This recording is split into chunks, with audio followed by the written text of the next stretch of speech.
Hello, आता आपण बघूया तुला जपणार आहेचा एपिसोड रिव्ह्यू. विजयादशमीच्या दिवशी अथर्व घरी येतो.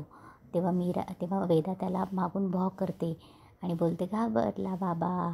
तेव्हा अथर्वही घाबरायचे ॲक्टिंग करतो. तेव्हा वेदा बोलते किती घाबरलास रे बाबा. तेव्हा अथर्व बोलतो हो मग माझी प्रिन्सेस इतकी छानच घाबरवते तर घाबरवणारच ना. तेव्हा वेदा बोलते बाबा तुला एक सिक्रेट सांगायचं आहे. तेव्हा अथर्व बोलतो हो सांग सांग सांग काय सिक्रेट आहे ते.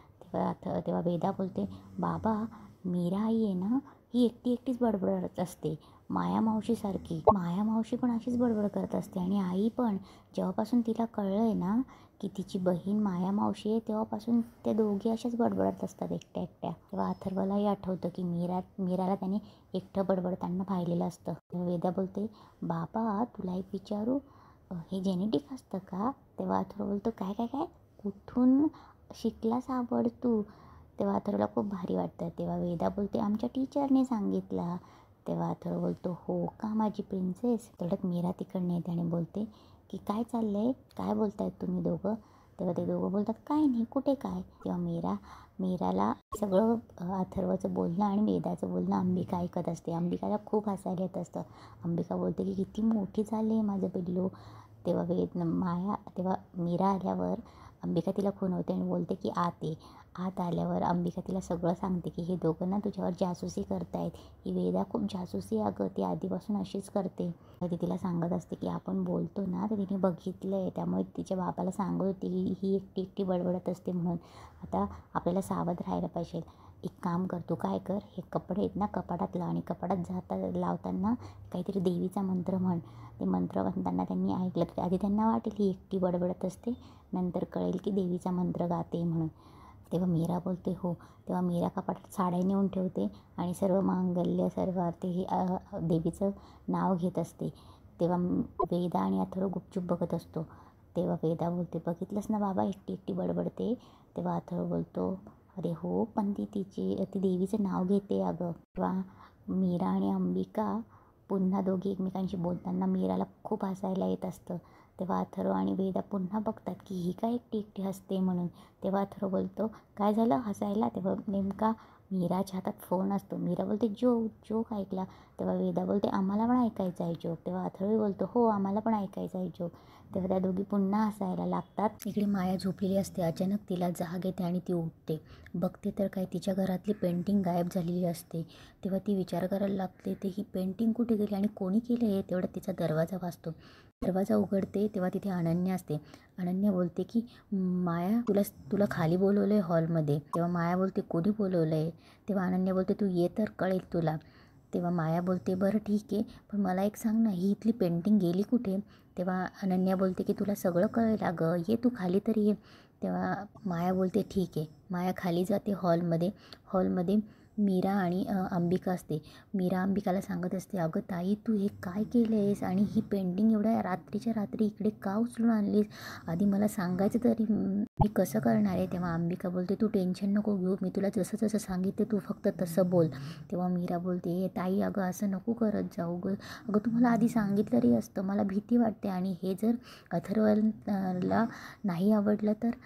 तेव्हा अंबिका बोलते आणि आवडलं तर आवडेल त्यांना, तू नको काळजी करू, तू फक्त मी सांगितलं आहे तसं बोल. तेवढं तिथे मंजिरीही येते. अनन्या मायाला घेऊन येते. अथर्वही येतो. तेव्हा अथर्व बोलतो अनन्या काय कशाला बोलवलंस तू एवढं घाईघाईत. तेव्हा अनन्या बोलते की अरे. तेव्हा अथर्व बोलतो आणि हे काय आहे.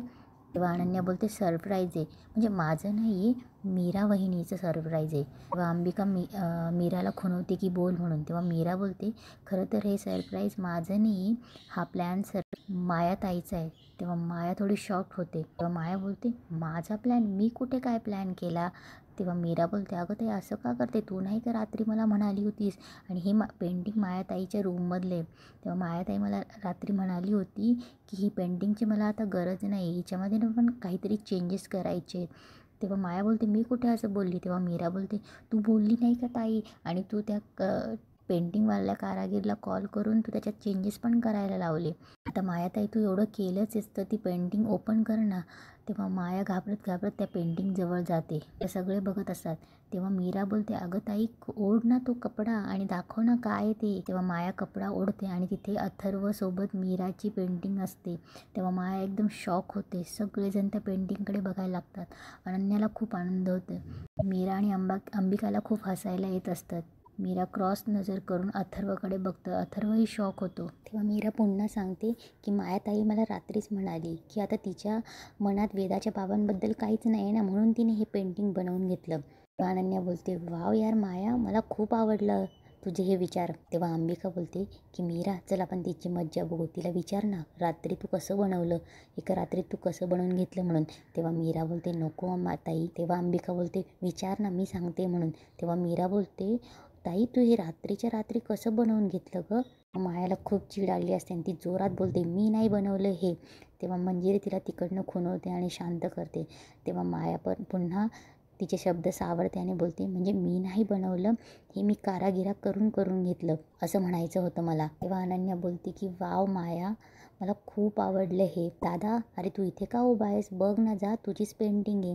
तेव्हा अनन्या त्याला पेंटिंग जवळ पाठवते. तेव्हा अंबिका मीरालाही सांगते की तूही जा. तेव्हा मीरा नाही बोलते. तेव्हा अंबिकाही तिला ढकलते. तेव्हा दोघंजणं पेंटिंगजवळ उभं असतात, एकमेकांकडे बघत असतात. तेव्हा मध्येच मंजिरी बोलते, अथर्व मायाने हे पेंटिंग असं हॉलमध्ये ठेवायला नाही बनवून घेतलं आहे, जा त्याला बेडरूममध्ये जा, तुमच्या बेडरूममध्ये ठेव, हो ना माया. तेव्हा माया कशी तरी हो बोलते. तेव्हा अनन्या बोलते आता ही पेंटिंग तिच्या करेक्ट जागेवर ठेवली जाणार आहे. दादा थांब, मी पण तुला मदत करते. तेव्हा मंजिरी बोलते की मीरा जा, अथर्वला मदत नाही करणार आहेस, त्याने एकट्याने न्यायची का ही पेंटिंग. तेव्हा अंबिका बोलते बरोबर बोलतायत तुम्ही आई, मीरा जा त्या पेंटिंग घेऊन जा रूममध्ये. तेव्हा अथर्व ती पेंटिंग उचलतो आणि खोलीत घेऊन जायला जातो. तेव्हा अनन्या आणि मीराही त्याच्यासोबत जातात. इकडे मायाला खूप राग आलेला असतो. तेव्हा अंबिका खूप खुश होत असते. तेव्हा मंजिरी बोलते ही अंबिका ना, ही घरात असल्यामुळे काहीच करता येत नाही. मीराला काही सुचत नसताना मीराच्या खांद्यावर गोळी ठेवून गोळ्या झाडते. ती घरात वावरत असल्यामुळे मला धड मायालाही काही सांगता येत नाही. जिवंत असताना कधी हिने त्रास दिला नव्हता, इतका त्रास ती आत्ता देते. मला ना या अंबिकाचा बंदोबस्त लवकरात लवकर केलाच पाहिजे. तेव्हा अथर्व पेंटिंग घेऊन मध्ये येत असतो. मध्येच मीरा दरवाजाला आडवी उभी असल्यामुळे अथर्व मीराकडेच बघत असतो. तेव्हा अनन्या खुणवते जरा सावकाश. तेव्हा अथर्व बोलतो हां सॉरी. तेव्हा मीरा बोलते नाही नाही ठीक आहे. तेव्हा ते पेंटिंग घेऊन आतमध्ये येतात. तेव्हा अनन्या बोलते की दादा कुठे लावायची पेंटिंग. तेव्हा अथर्व बोलतो कुठे लावायची. तेव्हा अनन्या बोलते आय डोंट नो, पण दादा ही पेंटिंग आता ना वेदा असायला हवी होती. तेव्हा अथर्व बोलतो ती शाळेत गेली, तिला येऊ तर दे, मग ही पेंटिंग बघून बघ कशी उड्या मारते ती. एवढ्या तिथे अंबिकाही येते. तेव्हा अंबिका बोलत असते अनन्या तू का आलीस, राहू दे ना इथे दोघांना. तेव्हा मीरा बोलते नाही अगं राहू दे. तेव्हा अनन्या आणि अथर्व मीराकडे शंकेने बघतात. तेव्हा अनन्या बोलते वहिनी तू काही बोललीस का. तेव्हा अंबिकाला हसायला येतं. तेव्हा मीरा बोलते नाही अनन्याताई, मी हे म्हणत होती की पेंटिंग इथेच राहू दे. तेव्हा अथर्व बोलतो इथे, अगं मीरा यायला जायला प्रॉब्लेम येईल ना, आणि अशी रस्त्यात पेंटिंग कशी दिसेल. तेव्हा अनन्या बोलते हां. तेव्हा मीरा अथर्व बोलते मग तुम्ही सांगा कुठे ठेवूयात पेंटिंग. तेव्हा अनन्या बोलते मी सांगू का, ती पेंटिंग ना तुम्ही अशा ठिकाणी ठेवा की जिथे तुम्ही सकाळी उठल्यावर ना डोळे उघडल्या तुमच्या डोळ्यासमोर यायला पाहिजे अशी. तेव्हा अंबिका बोलते अनन्या अगं त्यांचं त्यांना ठरवू देत ना. तेव्हा मीरा तिला गप्प करत असते. तेव्हा अंबिका बोलते की मीरा मी एक काम करते, मी पण जाते आणि अनन्यालाही पाठवते. तेव्हा अंबिका चमत्कार करते. अनन्याला काहीतरी फोन येतो. तेव्हा अनन्या बोलते अननोन नंबर, आणि अनन्या फोनवर हॅलो हॅलो करत बाहेर निघून जाते, आवाज येत नाही म्हणून. तेव्हा अंबिका बोलते अरे सॉरी मला पण जायचं आहे ना. तेव्हा अंबिकाही तिथून गायब होते. तेव्हा अथर्व आणि मीरा दोघंच असतात. तेव्हा अथर्व बोलतो तिकडे ठेवूया का पेंटिंग. इकडे माया तिच्या खोलीत येऊन खूप संताप करत असते आणि ओरडत असते की मीरा काय गरज होती माझी पेंटिंग घ्यायची. मीराला ना मी सोडणार नाही, ताई ताई म्हणून डोक्यावर बसायला लागली. आणि माया जोरात रडत असते. तेवढ्यात तिथे मंजिरी येते आणि मंजिरी दरवाजा ओपन करते आणि बोलते या मूर्ख मुलीचं काय चाललं आहे, अंबिका इथे आजूबाजूला नाही, याची खबरदारी घ्यावी लागेल. मंजिरी पटकन दरवाजा बंद करते. तेव्हा मंजिरी मायाला उठवते आणि बोलते की माया उठ, काय चाललंय तुझं. तेव्हा माया रडत असते आणि बोलते काय करू, ती पेंटिंग मी केलेलीच नाही आहे, जी गोष्ट मी केलेली नाही आहे ते माझ्यावर लादलं जातं आहे. ताई ताई म्हणायचं नाटक मी करते, पण सगळं नाटक ही मीराच करते. तेव्हा मंजिरी बोलते हळू बोल कोणीतरी ऐकेल. तेव्हा माया उठते आणि बोलते कोण आळ केली, इथे कोणीच नाही आहे. तेव्हा मंजिरी पुन्हा सावरते आणि बोलते अगं मला असं म्हणायचं होतं की हळू बोल, भिंतींनाही कानं असतात माया. तेव्हा माया बोलते आय डोंट केअर, मला काही फरक पडत नाही. ती पेंटिंग माझ्यासाठी काय होतं तुम्हाला काही कळतं आहे का? तर माझ्यासाठी ती पेंटिंग फक्त पेंटिंग नव्हती, अथर्वचं प्रेम होतं माझ्यासाठी. तेव्हा मंजिरी बोलते अगं ती फक्त पेंटिंग होती, पेंटिंग पुन्हा काढता येऊ शकते. तेव्हा माया बोलते की ती फक्त पेंटिंग नव्हती माझ्यासाठी, तुम्हाला माझ्या फिलिंग्स समजत नाही आहे मॅडम. तेव्हा माया जोरजोरात रडत असते. मॅडम तुम्हाला समजतं आहे का, मी आत्तापर्यंत तुम्हाला साथ का दिली की अथर्वला मिळवावं म्हणून मी तुम्हाला साथ दिली, आणि ही ह्या मीराला मी सोडणार नाही आहे. तेव्हा मंजिरी मायाला खूप सारं समजवायचा प्रयत्न करत असते. तेव्हा मंजिरी बोलते की अगं हे सगळं अथर्व तुझाच आहे आणि त्याला मिळवण्यासाठी आपल्याला पहिले त्या शिवनाथला मारावं लागेल. तेव्हा माया बोलते त्या शिवनाथचा, त्या मीराच्या बापाचा आणि ह्या सगळ्याशी अथर्वचा काय संबंध, अथर्वला मला मिळण्यासाठी यांचा काय संबंध येतो. तेव्हा मंजिरी तिला समजवण्याचा प्रयत्न करते अगं तू बघितलास ना कसा येतो, अघोरी येतो अघोरी. तेव्हा तू एकदा मला म्हणाली होतीस ना माया की मीरा ब्लॅक मॅजिक करते. मीरा नाही, तो शिवनाथ तिचा बाप कशावरून करत नसेल. आपण त्या शिवनाथला संपवायचं आहे, हवं तर आपण मदनची मदत घेऊ आणि त्याला संपवू, तुझ्या म्हणण्याप्रमाणे होईल. तेव्हा माया बोलते की ठीक आहे मॅडम, तुम्ही म्हणाल तसं मी करायला तयार आहे, पण मी त्या मीराला सोडणार नाही. तेव्हा मंजिरी बोलते ठीक आहे नको सोडूस. तेव्हा मंजिरी तिला समजवत असते की ठीक आहे बाळा, हे बघ तू म्हणशील तसं होईल, तुझी आत्ताची परिस्थिती पाहता मी समजू शकते. तेव्हा माया बोलते ठीक आहे मॅडम, तुम्ही म्हणाल मी तसं करायला तयार आहे, पण जे काही होईल ते आजच्या आज होईल, आजच्या आज. तेव्हा मंजिरी बोलते हो. इकडे अथर्व पेंटिंग लावत असतो. तेव्हा तो मीराला बोलत असतो मीरा मला एकदा अँगल सांग व्यवस्थित. तेव्हा मीरा बोलते हो. मीराचे बाबा तुम्ही उजवीकडे या. तेव्हा अथर्व उजवीकडे उभा राहतो. तेव्हा मीरा बोलते अहो उजवीकडे म्हणजे माझ्या उजवीकडे, मी तुम्हाला सांगते ना. तेव्हा अथर्व बोलतो ओ सॉरी. तेव्हा अथर्व बघतो पेंटिंगकडे आणि बोलतो थांब मीरा, मी पण तुझ्याकडे येतो आणि मग बघतो. तेव्हा अथर्व मीराजवळ जातो. तेव्हा मीरा बोलते वा, म्हणजे तुम्हाला माझ्यावर विश्वास नाही आहे का? तेव्हा अथर्व बोलतो नाही नाही असं नाही आहे, अगं मी पण तुझ्याबरोबर बघतो म्हणजे प्रॉस्पेक्टिव्ह समजेल ना. तेव्हा मीरा बोलते बघा. तेव्हा अथर्व बोलतो यू आर राईट. तेव्हा मीरा बोलते राईट नाही हो, राईट नाही लेफ्टला घ्यायचं आहे.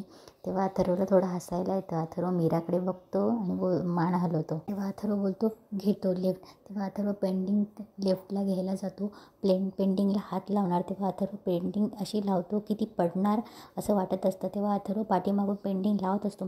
मीराला कळतं की पेंटिंग पडेल म्हणून मीरा घाईघाईत पळते आणि पेंटिंगला पकडते आणि अथर्व आणि ते दोघं पेंटिंगला पकडतात आणि एकमेकांकडे बराच वेळ बघत असतात.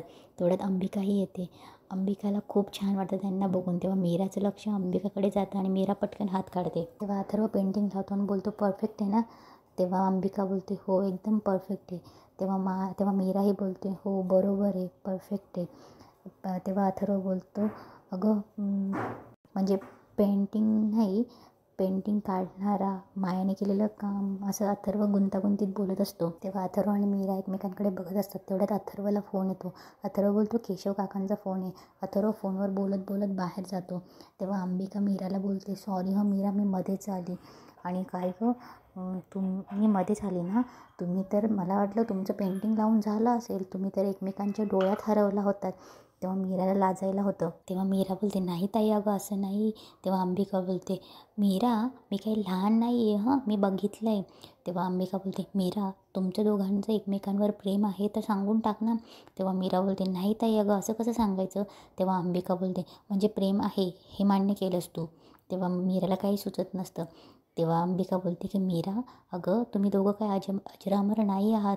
मीरा प्रेम आहे तर सांगून टाक ना, कळतंय का तुला. तेव्हा मीरा थोडी शांत होते. तेव्हा अंबिका बोलते कसला विचार करतेस मीरा आत्ता मी तुझ्याशी जे बोलते हे तुझी अथर्वची पहिली बायको म्हणून नाही, तुझी राधताई म्हणून बोलते. तेव्हा अंबिका बोलते मीरा तू मला सांगू शकते अथर्ववर तुझं प्रेम आहे ना. तेव्हा मीरा थोडी लाजते आणि ती मान हलवून हो बोलते. तेव्हा अंबिका बोलते काय काय काय माझ्याकडे बघून बोल, प्रेम आहे ना तुझं अथर्ववर. तेव्हा मीरा हो बोलते. तेव्हा अंबिका खूप खुश होते आणि तिला मिठीच मारते आणि बोलते मी खूप खुश आहे अगं. पण आता मीरा हे फक्त मला सांगून चालणार नाही, अथर्वला सगळं सांगून टाक. तेव्हा मीरा बोलते नाही ताई हे मला जमणार नाही. तेव्हा अंबिका बोलते अगं तू काही त्यांची प्रेयसी नाही आहेस, बायको आहेस ना, बायको म्हणून व्यक्त हो. तेव्हा मीरा खाली मान घालते आणि बोलते म्हणजे तेव्हा अंबिकाला थोडं हसायला येतं. तेव्हा अंबिका बोलते, अगं म्हणजे न सांगता नवऱ्याला त्याच्या गोष्टी ज्याच्या त्याला जिथल्या तिथे मिळाल्या ना त्यानेसुद्धा प्रेम व्यक्त होतं. म्हणजे अथर्व जर ऑफिसला जात असतील तर त्यांचं घड्याळ, वॉलेट हे त्यांनी जागच्या जागी ठेवलं, हो ना. तेव्हा अथर्व फोनवर बोलून येतो त्याला ऐकायला येत नसतं, तो इयरबड्स लावतो. तेव्हा अंबिका तिला सांगते की मीरा जा पटकन जा. तेव्हा मीरा जाऊन तिथे उभी राहते. अथर्व फोनवर बोलत असतो. तेव्हा अंबिका बोलते, मीरा अगं त्यांना त्यांचं घड्याळ दे, ते बघ ड्रेसिंग टेबलवर ठेवलं आहे ते. तेव्हा अंबिका बोलते, मीरा जा घड्याळ दे. तेव्हा मीरा घड्याळ घेऊन येते आणि अथर्वकडे देते. अथर्व फोनवर बोलत असतो. फोनवर बोलता बोलता तो घड्याळ घेतो. तेव्हा अंबिका बोलते, आता रुमाल दे, जा कपाटात आहे, तिकडे नाही डाव्या बाजूच्या कपाटात आहे. तेव्हा मीरा डाव्या बाजूच्या कपाटातून रुमाल काढते. तेव्हा अंबिका सांगते, सगळ्यात मागे रुमाल आहे. मीरा रुमाल घेते आणि अथर्वला रुमाल देते. अथर्व रुमालही येतो. तेव्हा अंबिका बोलते, मीरा आता वॉलेट दे, त्यांचं ड्रेसिंग टेबलच्या शेवटच्या कप्प्यात आहे. मीरा ड्रेसिंग टेबलच्या ड्रॉवरमधून वॉलेट काढते आणि तो वॉलेट घेऊन अथर्वकडे येतो. अथर्व फोनवर बोलत असतो. फोन ठेवतो आणि अथर्व मीराकडे बघतो, वॉलेट घेतो आणि मीराकडे बघतच असतो. अथर्व वॉलेट घेताना मीराकडे बघतच असतो. ते दोघं एकमेकांकडे बघत असतात. अथर्वला खूप छान वाटत असतं. तेव्हा अथर्व बोलतो, आज काही स्पेशल आहे का. तेव्हा मीराचं लक्षच नसतं. मीरा एकटक अथर्वकडे बघत असते. तेव्हा अंबिका डोक्याला हातच लावते आणि अंबिका बोलते, मीरा 2 वेळा आवाज देते, मीरा, आणि तिला खुणवते की अथर्वकडे बघ. तेव्हा मीरा पटकन सावध होते आणि बोलते की नाही असं काही नाही. तेव्हा अथर्व हसायला येतं. याचा एपिसोड इथेच संपतो.